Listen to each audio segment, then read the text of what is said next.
Prime Minister has never been known to miss an opportunity of getting close to the battle line. And it was as Air Commodore Winston Churchill that he arrived in Egypt on his way out to Moscow. He arrived in a Liberator with a very British name.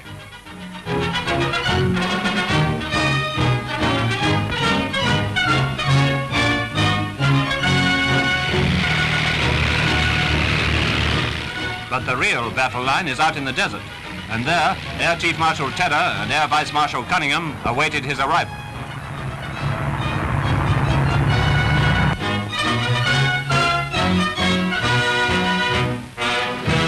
Armed with a huge fly whisk, he at once got down to the inspection of as much of the 8th Army and as many of its RAF comrades as time allowed.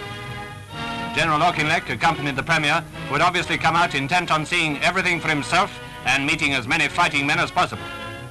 He saw men from the United Kingdom, who of course form the bulk of our forces in the Middle East. He also met Australians and South Africans. His sudden appearance on this front must have been a really heartening event for the troops, and knowing his character, we can easily guess what a tonic it was for the old campaigner to exchange Whitehall for the battlefield.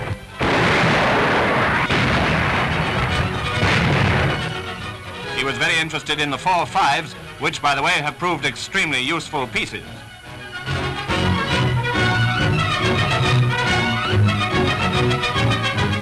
General Wavell, who was with Mr Churchill during his visit, was making his first return to the desert since he left Egypt to take up his command in India last year.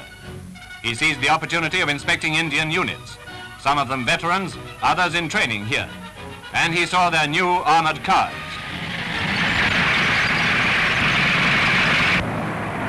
The Premier paid a visit to an advanced landing ground where he met a number of Western Desert aces.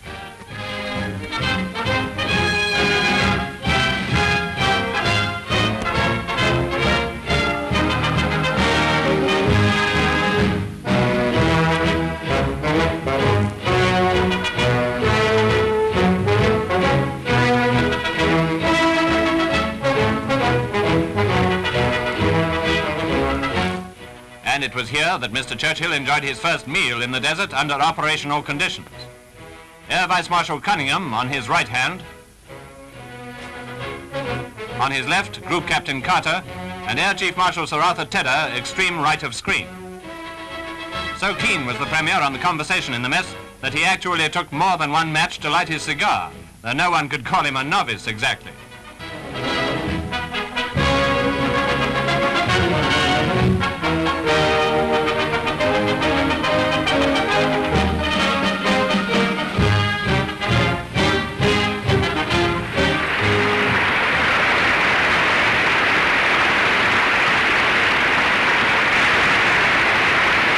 The Premier's time was taken up with many important meetings and conferences back in Cairo, but he found a few minutes to let the cameramen in on one or two good things.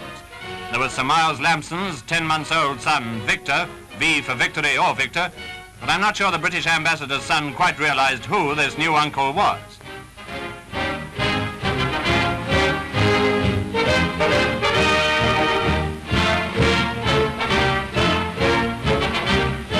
And a picture taken with that great man, General Smuts.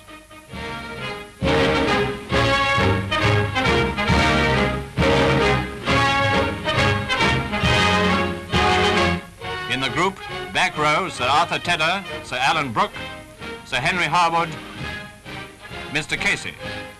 It was an amazingly energetic visit by an amazingly energetic man. Mind you, Cairo and the desert weren't the main object of the journey. That was Moscow.